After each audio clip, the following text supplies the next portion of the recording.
The next muscle we're going to take a look at is the pectoralis major. So this is this big group here that most people refer to as either the pectoral muscles or just the pecs. And this is going to be the one here that covers the majority of the thoracic cage, and also is going to, well, as you can see here, it attaches to a number of different bones. And there's a particular feature to this muscle is that it twists before it connects to the humerus. The pectoralis major is made out of three main heads. So generally speaking, you can split all of the different heads into about 7 parts.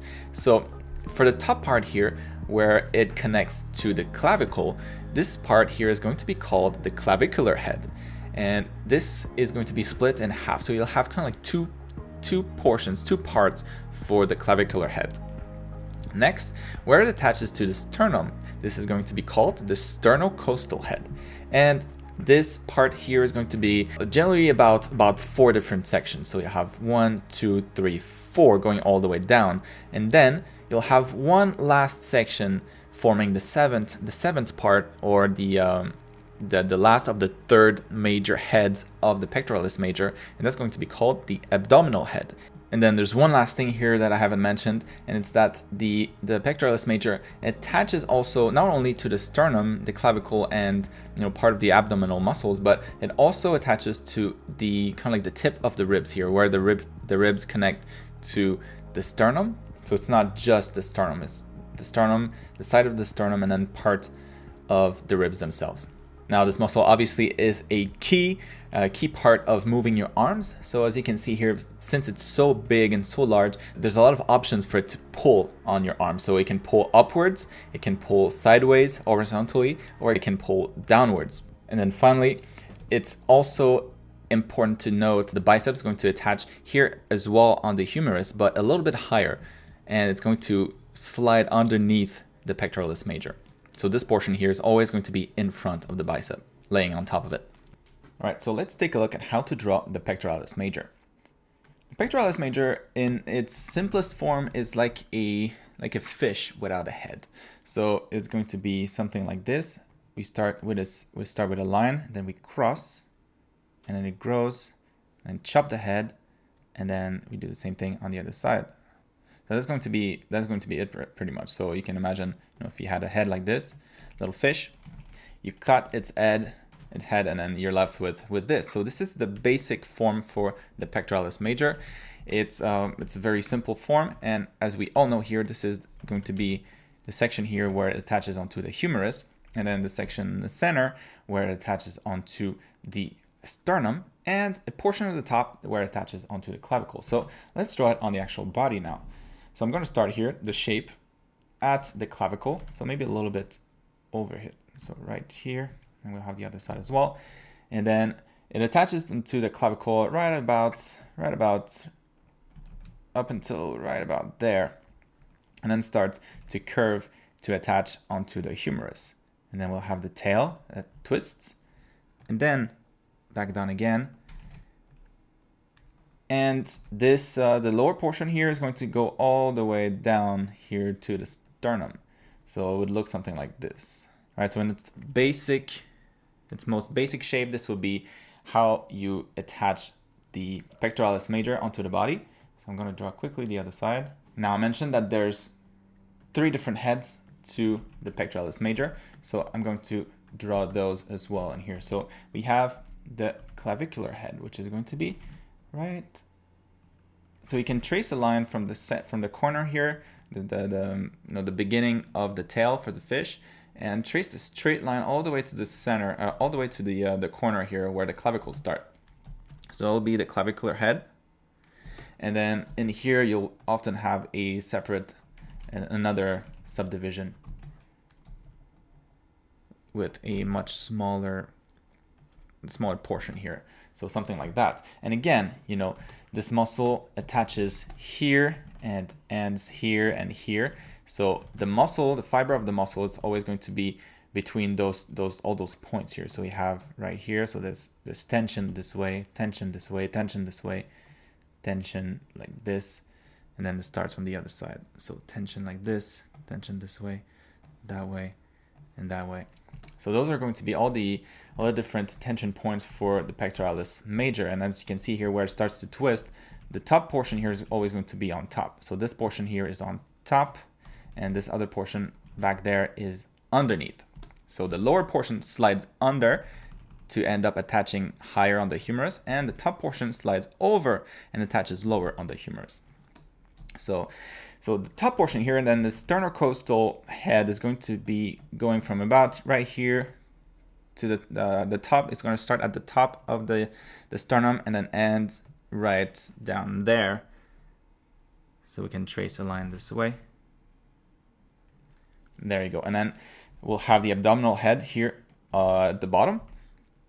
And the sternocostal head is going to be split, generally speaking, in about 4 different parts. So 1, 2, 3, and then those are going to be not so visible for most people, but if you end up working out a lot, and you can notice that on bodybuilders as well, all those different parts, those different sections of the individual heads are going to be quite visible when they develop.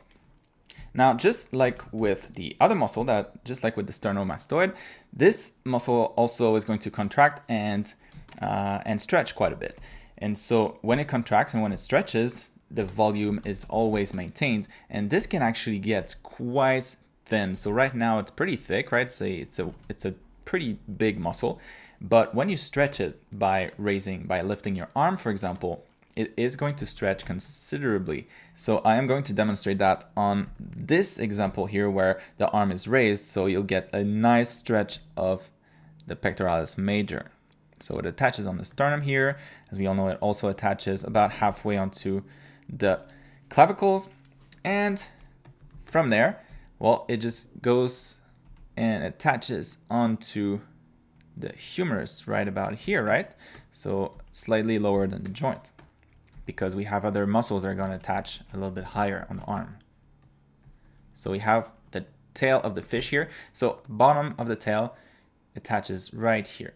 So almost like a straight line.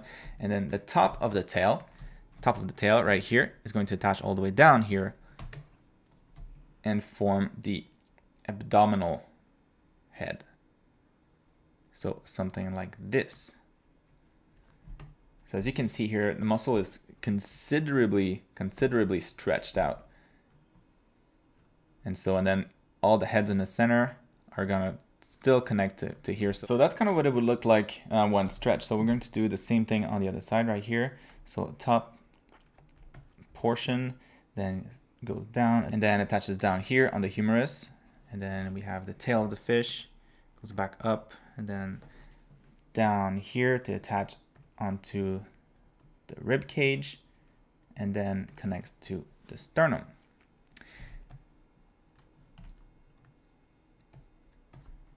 And now we're going to find out all the different heads of the pectoralis major. So that's what it would look like from this particular angle. And then when you stretch it, as you can see, you don't lose any volume. So it's going to be a longer, the muscle will appear to be longer, but also will appear to be thinner, so you maintain the same volume. And then from the back view here, well, it's not going to be really visible, other than maybe poking out here a little bit. So we're not going to draw it. Now, as far as the volume for the pectoralis major, it's a pretty simple volume. It's kind of like just like a box, but a box that's much thinner at the top.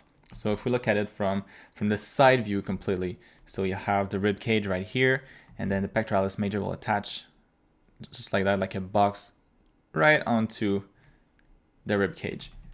So that would be kind of like the shape for that box, right? So that would be, you have kind of like your nipple right here, and that would be a simple way to illustrate that shape.